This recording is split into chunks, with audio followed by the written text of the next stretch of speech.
warahmatullahi wabarakatuh. Perkenalkan, nama saya Salis Maulida Haris, dosen tetap di Program Studi Diploma 3 Rekamedis dan Informasi Kesehatan Politeknik Kesehatan Kemenkes Malang. Prodi D3 Rekamedis dan Informasi Kesehatan merupakan program studi vokasi yang menyiapkan tenaga prekamedis dengan 4 profil lulusan, yaitu penjamin mutu rekamedis elektronik, pengkode klinis, koordinator pelayanan rekamedis, dan pengolahan data kesehatan. Salah satu dokumen rekamedis yang bermutu menjadi sumber utama dalam pengolahan data kesehatan untuk berbagai keperluan di fasilitas layanan kesehatan. Beberapa mata kuliah diberikan kepada mahasiswa untuk menunjang 4 profil tersebut selama 6 semester dalam bentuk teori, praktikum, dan pembelajaran di lahan. Salah satu mata kuliah yang saya ampu adalah manajemen mutu rekamedis yang akan saya jelaskan dengan teknik DEI, yaitu Delivery, Interaction, and Assessment. Mata kuliah manajemen mutu rekamedis diberikan bobot sebesar 1 SKS teori dan 1 SKS praktikum. Merupakan mata kuliah dalam rumpun mutu rekamedis. Pada kurikulum 2017, mata kuliah ini bernama Manajemen Pelayanan Rekamedis. Saat ini, kurikulum 2023 berubah menjadi Manajemen Mutu Rekamedis dengan bahan kajian yang sama. Pembelajaran teori dilaksanakan di kelas dan pembelajaran praktikum dilaksanakan di laboratorium audit dokumen klinis. Selanjutnya, saya akan menjelaskan terkait mata kuliah Manajemen Mutu Rekamedis yang terdiri dari capaian pembelajaran lulusan, capaian pembelajaran mata kuliah, deskripsi mata kuliah, bahan kajian mata kuliah, dan metode yang digunakan dalam proses pembelajaran. Capaian pembelajaran lulusan yang dibebankan pada mata kuliah Manajemen Mutu Rekamedis adalah mampu mengelola rekamedis yang baik dan akuntabel berdasarkan prinsip berkarakter dan mengamalkan kode etik profesi PMIK. Mata kuliah Manajemen Mutu Rekamedis ini adalah mata kuliah yang mempelajari tentang penerapan data quality management dan clinical documentation improvement pada rekamedis sebagai bahan dalam melakukan analisis kelengkapan rekamedis, baik secara manual maupun elektronik. Mata kuliah ini juga mempelajari bagaimana teknik validasi dan verifikasi data pada rekamedis elektronik, serta pelaksanaan audit trail dalam sistem informasi kesehatan. Berdasarkan CPL yang dibebankan dan deskripsi mata kuliah Manajemen Mutu Rekamedis, maka setelah mempelajari mata kuliah ini, mahasiswa diharapkan mampu 1. Menjelaskan proses clinical documentation improvement dan mendiskusikan kembali untuk menunjukkan bagaimana penerapannya pada pelayanan rekamedis di fasilitas layanan kesehatan. 2. Mengidentifikasi rekamedis yang baik, menerapkan metode analisis dan mengevaluasi isi dokumen rekamedis yang baik melalui kegiatan validasi data rekamedis elektronik, verifikasi data RME, dan analisis dokumen secara kuantitatif maupun kualitatif. 3. Mengidentifikasi proses data quality management dan menerapkan dalam pelayanan rekamedis di fasilitas layanan kesehatan. 3 capaian pembelajaran tersebut dijabarkan ke dalam 6 sub capaian pembelajaran mata kuliah.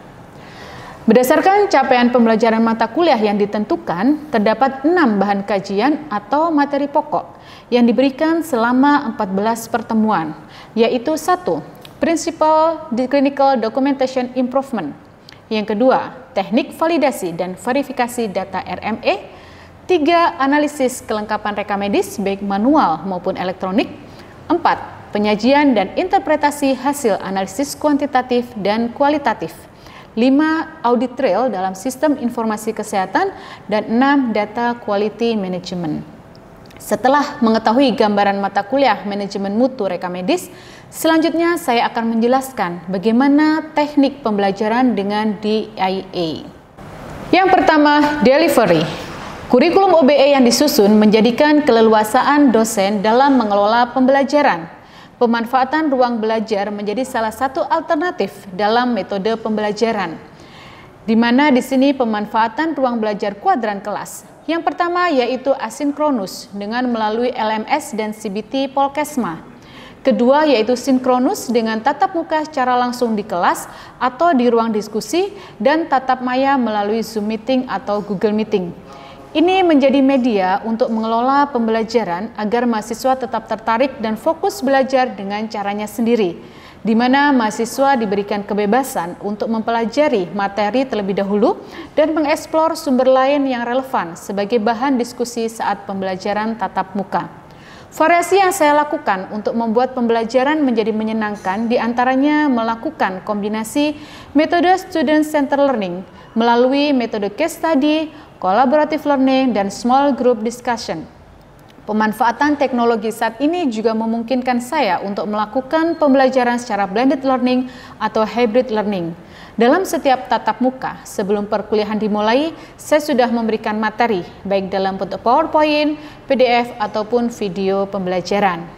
Referensi yang digunakan dalam mata kuliah ini juga terdiri dari referensi utama dan referensi pendukung, di mana referensi utama diambil dari beberapa textbook, di antaranya Pedoman Manajemen Informasi Kesehatan di Sarana Pelayanan Kesehatan dan Medical Record Management.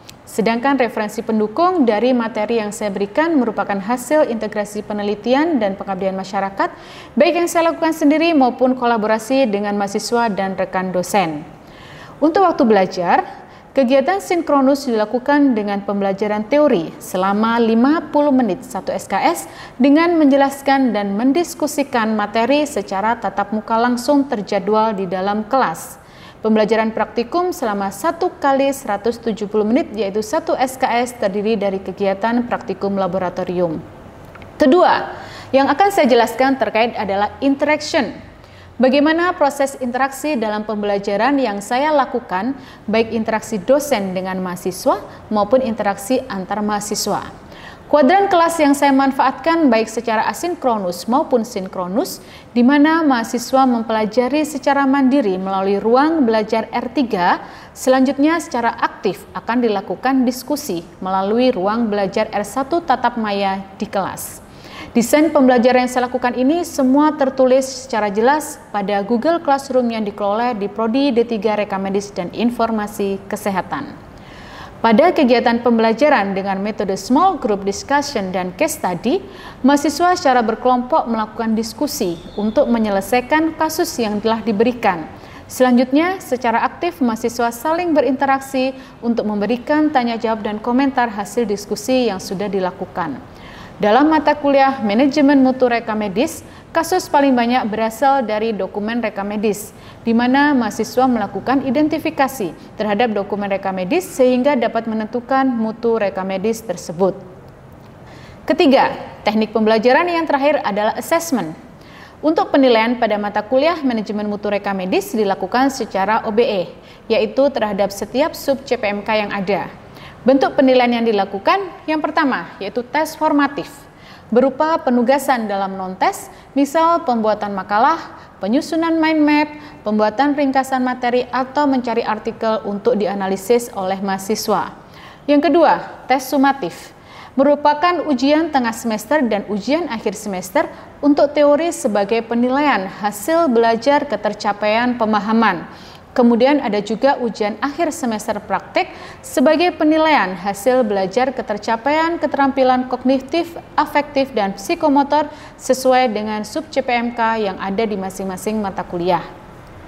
Dalam setiap pertemuan, sudah direncanakan jumlah, bentuk, dan presentasi bobot asesmen pada setiap sub capaian pembelajaran penilaian pada mata kuliah.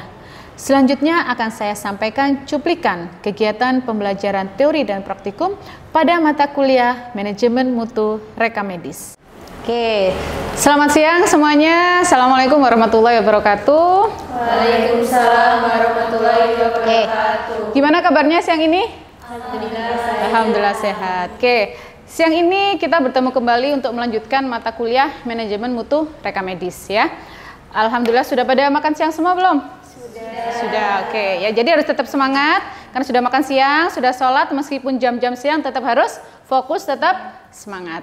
Oke, mata kuliah kali ini Manajemen Mutu Rekamedis bertemu lagi untuk tatap muka kelima, di mana sebelumnya semoga masih ingat kita sudah membahas mengenai analisis rekamedis ya. Saya sudah mengupload bahan di Google Classroom, sudah pada dibuka belum? Sudah, oke. Jadi sudah saya buka, otomatis kita hari ini bisa diskusi ya. Oke, untuk kali ini saya akan melanjutkan membahas tentang review dokumen rekamedis. Sebelumnya saya sudah menjelaskan, yaitu analisis rekam medis itu terdiri dari berapa macam? Dua. Apa? Silahkan, ada yang bisa? Masih ingat? Ya. Untuk analisis rekam medis ada analisis kuantitatif dan juga analisis kualitatif. Ya, terima kasih Miftah sudah ingat, dan yang lainnya pasti ingat ya, ada dua, yaitu analisis kuantitatif dan analisis kualitatif. Hari ini saya akan lebih fokus untuk kita diskusi, sekaligus nanti kita akan praktek untuk analisis kuantitatif ya. Saya rasa adik-adik sudah buka semua materinya ya, dan nanti adik-adik pasti akan lebih banyak diskusi, di mana setelah pertemuan siang ini diharapkan mahasiswa mampu melakukan identifikasi penggunaan analisis kelengkapan rekam medis, khususnya di sini yaitu kelengkapan secara kuantitatif ya. Nah, masih ingat nggak, ini saya rasa kemarin juga sudah pernah kita diskusikan ya, bahwa analisis rekam medis itu secara waktu ada dua, konkuren dan retrospektif. Kira-kira konkuren itu apa? Konkuren berarti adalah saat ini. Jadi secara live langsung, artinya adalah analisis dilakukan pada saat pasien masih dirawat sebelum pasien pulang, atau disebut juga open medical record. Yang kedua disebut juga retrospektif, di mana dilakukan pada saat pasien setelah pulang, di mana di sini pasien pulang, rekam medisnya baru dilakukan analisis ya. Jadi kita mereview teori-teori yang kemarin sudah kita jelaskan di pertemuan sebelumnya. Oke. Dan termasuk kriterianya ada dua, IMR dan DMR. Artinya kalau IMR ini berarti rekam medis dengan kekurangan spesifik dilengkapi dalam waktu 1 kali 24 jam. Begitu pasien pulang, pasien dikembalikan ke rekam medis dikembalikan ke ruang filing, dilakukan analisis oleh petugas assembling, itu dalam waktu 1 kali 24 jam di situ harus lengkap. Nah, dari 1 kali 24 jam itu, jika ada yang tidak lengkap, dikembalikan ke bagian pelayanan untuk dilengkapi, maka itu termasuk kategori yang kedua, yaitu delinquent medical record. Jadi harus lengkap dalam waktu 2 kali 24 jam. Oke, sampai di sini paham? Oke, bisa saya lanjutkan ya. Nah, sekarang terkait analisis kuantitatif. Oke, analisis kuantitatif secara maknanya sudah jelas. Kuanti berarti apa? Jumlah, kuantitas. Apa yang dimaksud jumlah? Berarti di sini rekam medis itu harus lengkap, harus ada secara kuantitas, secara jumlah itu lengkap ya. Di sini jelas. Kelengkapan dan keakuratan rekam medis dapat dinilai dengan cara kuantitatif, ditunjukkan kepada jumlah lembaran-lembaran rekam medis, ya, kuantitas. Itu menurut Dirjen Yamed 2006. Ada juga yang menyatakan bahwa disebut analisis ketidaklengkapan baik formulir yang harus ada maupun kelengkapan pengisian item. Jadi, pada saat melakukan analisis kuantitatif, kita hanya memastikan apakah item-item yang dimaksud itu ada atau tidak, lengkap atau tidak. Masih ingat nggak? Atau yang sudah baca pasti tahu. Apabila item-item yang dimaksud itu lengkap atau ada, kita beri nilai berapa? 1. Jika tidak ada berarti kita beri nilai 0. Artinya kalau item-item tersebut kita beri nilai 1, berarti item tersebut adalah lengkap atau ada. Jadi secara kuantitas rekam medis yang di depan adik-adik itu harus lengkap. Secara lembaran harus lengkap, secara isiannya harus lengkap, harus ada. Perkara nanti isiannya benar atau salah itu masuk di analisis yang kedua, yaitu analisis kualitatif. Sekarang kita fokus pada kelengkapannya saja, ada tidaknya saja ya. Oke.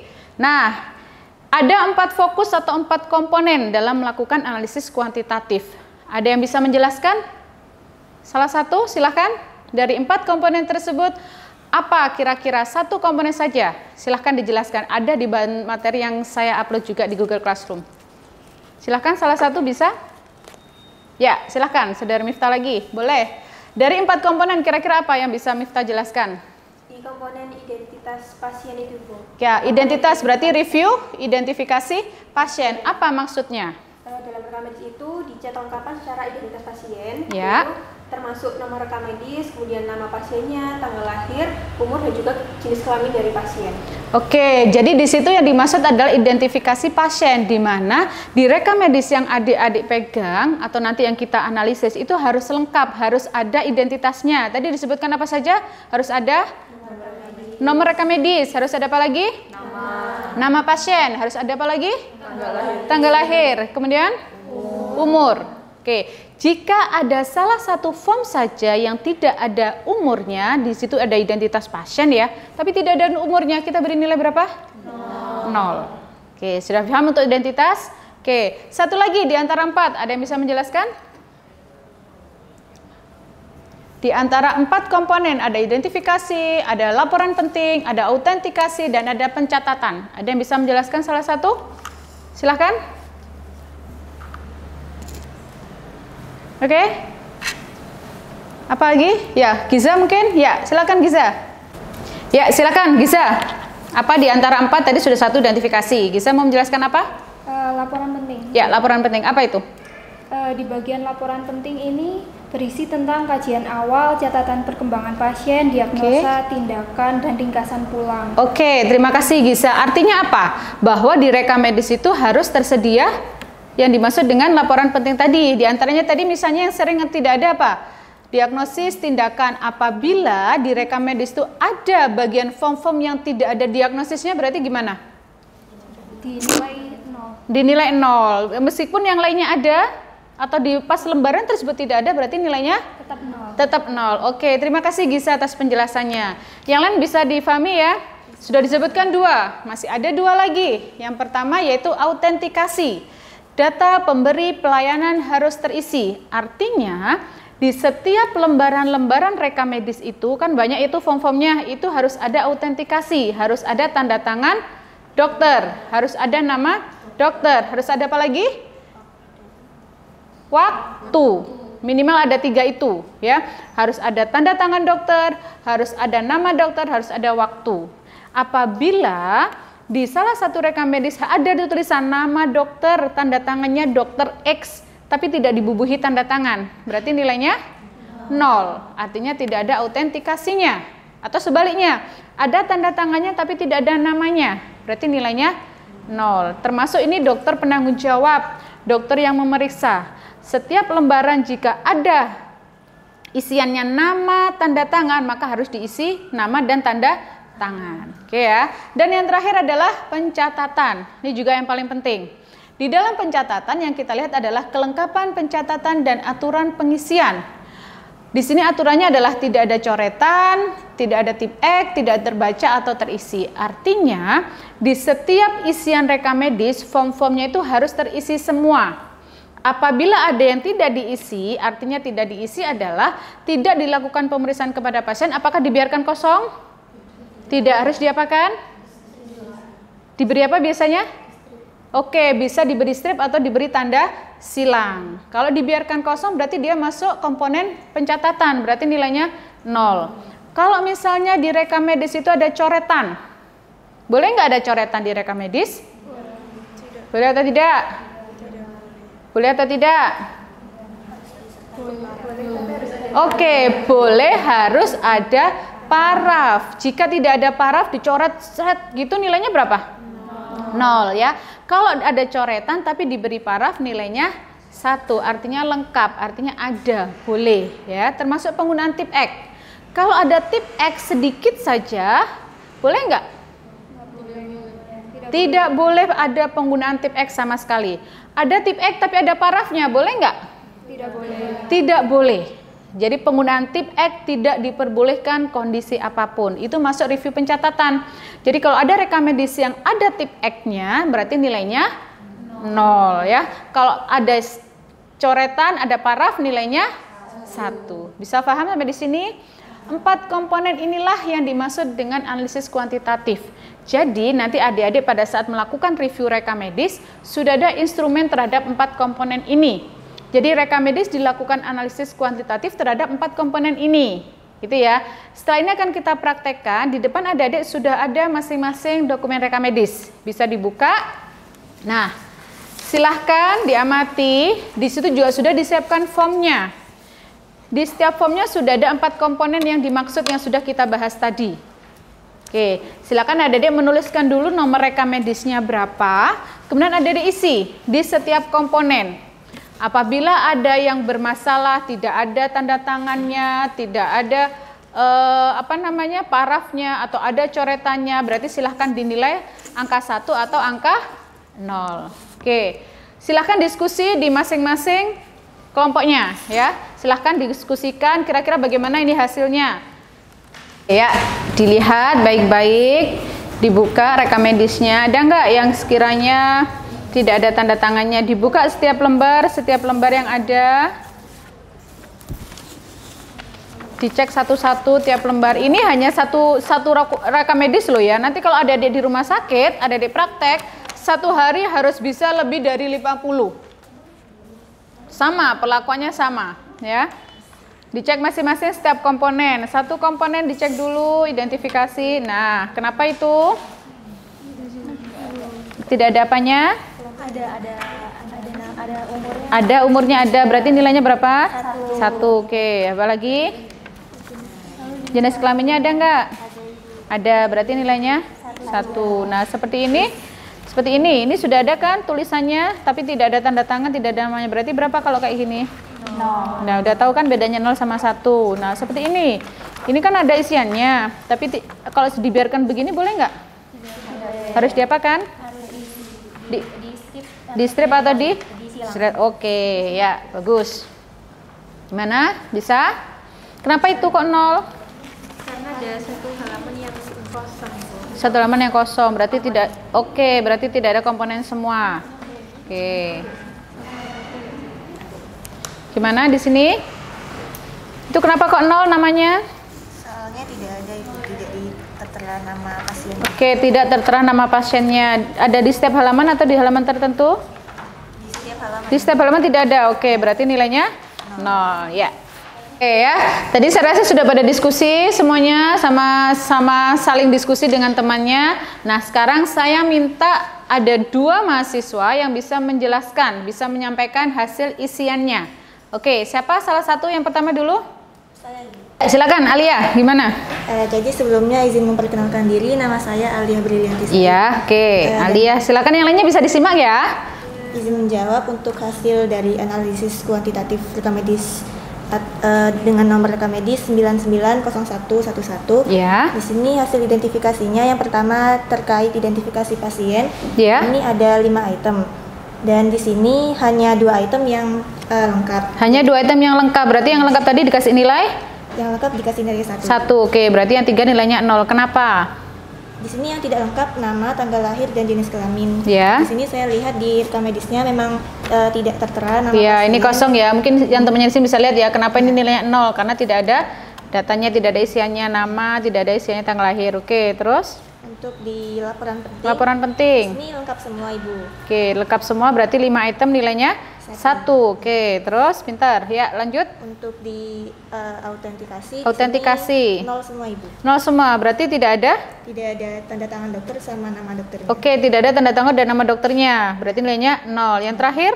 Untuk bagian catatan di sini untuk coretannya ini tidak ada. Di sini ada coretan namun tidak ada parafnya, Ibu. Oke, berarti coretan nilainya 0. Kenapa? Karena di sini nih ya coretannya ya. Ada coretan. Dia bisa nilainya 1 jika ada parafnya. Jika ada parafnya. Good. Oke, kemudian tip X nilainya? Di sini tip nilainya 1. Kenapa? Tidak ada penggunaan tip X. Dan terakhir catatan kosong? Ini tidak ada.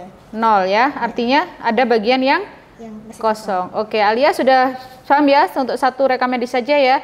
Kebetulan ini rekam medisnya tipis. Nanti akan berlanjut lagi untuk banyak rekam medis. Oke, terima kasih Alia. Ya, selanjutnya silahkan. Ya, Saniar, silahkan.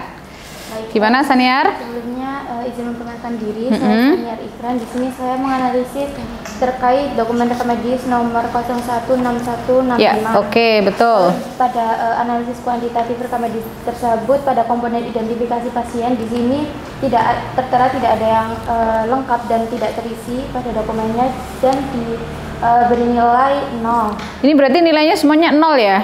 Oke, bisa ditunjukkan mana yang kosong? Ini Ibu. Ya, ini ya. Jadi semuanya juga bisa lihat ya ini ya. Di sini semuanya 0 ya. Kenapa dikasihnya kosong ya? Jadi nilainya dia 0. Ini tidak ada isiannya. Oke, silahkan lanjut Saniar. Lalu pada komponen kedua yaitu laporan penting. Ya. Di sini tertera kajian awalnya, lalu CPPT, catatan perkembangan pasien terkait integritas, lalu diagnosa, tindakannya tidak lengkap, karena tidak terisi, dan yang terakhir ringkasan pulang. Ringkasan pulang, oke. Terus? Lalu untuk komponen ketiga ada tanda tangan ya, autentikasi. Ada tanda tangan dokter. Ada tanda tangannya? Ada ya, namun tidak ada nama dokternya. Oh, tidak ada nama dokternya. Oke, ya. Yang terakhir? Yang terakhir pada catatan ya.